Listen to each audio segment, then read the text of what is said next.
Oggi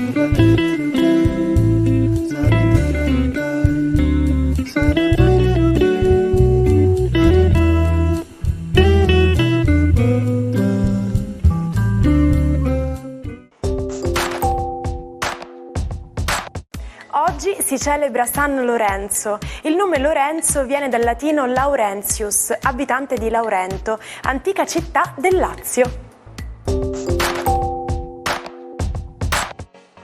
Il 10 agosto è il World Lion Day. Celebriamo il re della savana che purtroppo è sempre più in pericolo. Stiamo parlando del leone, il predatore più conosciuto e amato, protagonista anche di tante fiabe e di film famosi. L'Africa è il continente in cui si trovano quasi la totalità delle specie di questo felino, ma il numero di individui è calato drasticamente nell'ultimo secolo. Agli inizi del Novecento si potevano contare 200.000 individui, oggi ne sono rimasti meno di 30.000. In natura il leone non ha grandi nemici, essendo al comando della catena alimentare, ma è l'uomo il suo principale nemico anche a causa del commercio illegale di pellicce e altre parti del corpo. Nella lista rossa dell'Unione per la conservazione della natura, il leone viene classificato addirittura come vulnerabile. È il 10 agosto del 1910.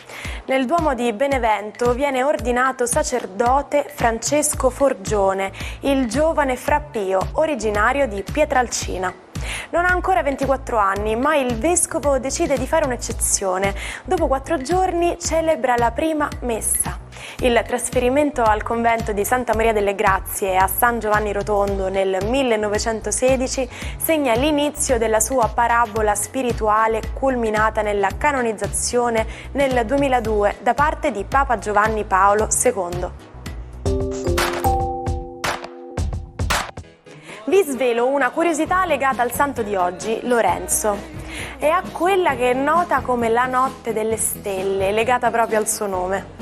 Secondo la tradizione, San Lorenzo è stato arso vivo su una graticola, facendo nascere così la credenza che lo sciame delle Perseidi fosse la testimonianza delle lacrime versate durante il martirio sui tizzoni ardenti. Dall'interpretazione religiosa scaturisce anche l'usanza di esprimere un desiderio ogni volta che si osserva una stella cadente, nella speranza che la richiesta si avveri per intercessione del santo. Buona domenica ai 12. Oggi il sole sembra essere meno funestato da una luna uscente che già in mattinata sederà un po' tutte le dinamiche del cielo. Vediamo un po' cosa accade nello zodiaco. Buona domenica quindi alle Ariete, che oggi recupera un po' di spazio, di chiarezza, di serenità e di leggerezza. Oggi una giornata al mare.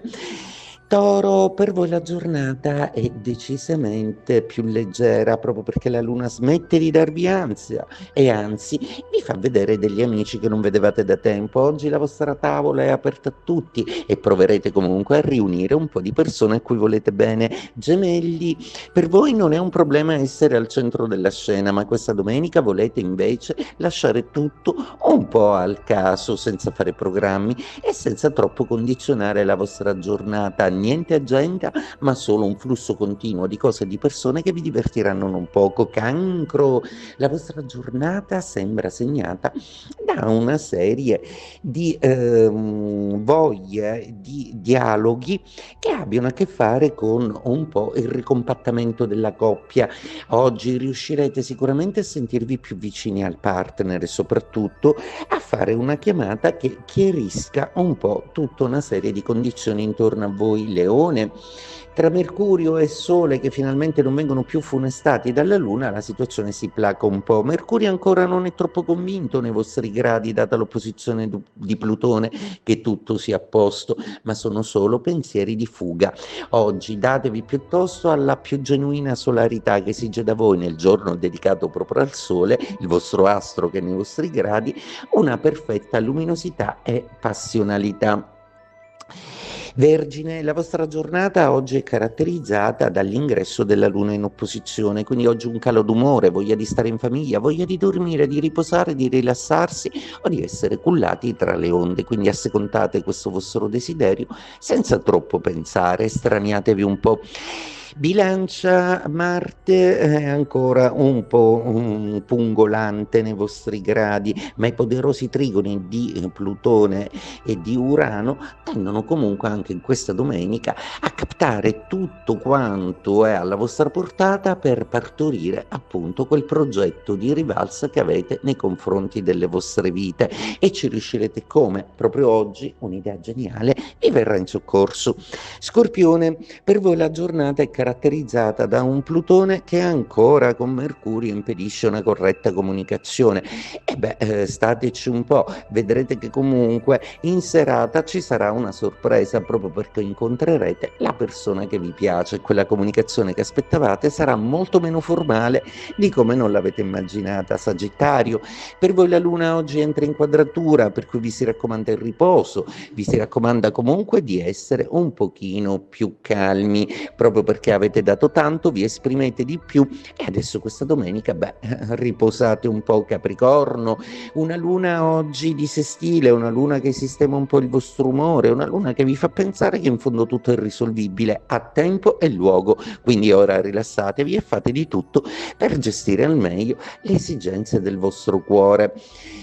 Acquario, giornata oggi che vede finalmente la luna emozionale che proprio non gradite uscire dai vostri gradi, lasciarvi in pace e farvi meno pungolare dai pensieri incessanti di Mercurio che vi chiedono sempre di pensare a tante cose contemporaneamente. Oggi è una giornata di relax mentale, quindi godetevela senza troppo stress. Pesci, la luna oggi entra nei vostri gradi regalandovi morbidezza e restituendovi quel tono affettivo salvifico di cui avevate veramente bisogno. Cercate quindi di esulare, di essere un pochino più vicini al partner e magari, perché no, isolarvi un po' al mare.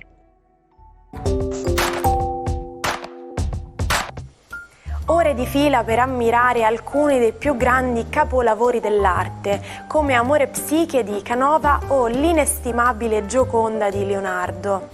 In una Parigi che stava emergendo dai turbolenti eventi della Rivoluzione francese, il 10 agosto del 1793 si aprì al pubblico il Museo Centrale delle Arti, oggi noto come il Museo del Louvre. Questo magnifico edificio, costruito in epoche diverse a partire da Francesco I fino a Luigi XIV, ospita una straordinaria collezione di opere dei grandi maestri italiani del Rinascimento e dell'età del Barocco.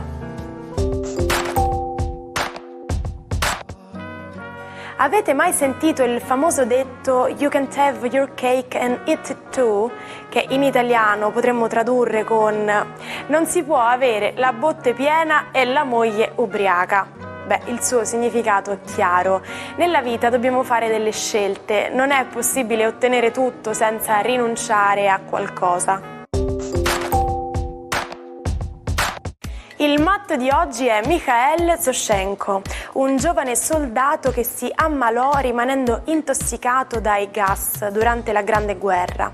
Negli anni '20 scoprì la sua passione per la scrittura e diventò un famoso autore comico e satirico. I suoi scritti ci mostrano la vita in Unione Sovietica durante il passaggio dal dominio degli zar al regime bolscevico.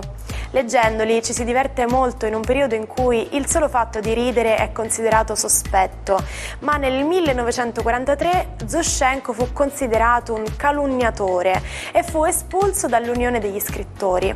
Alla caduta in disgrazia contribuì l'idea un po' folle di pubblicare un romanzo di impostazione freudiana in un paese che aveva vietato la psicoanalisi.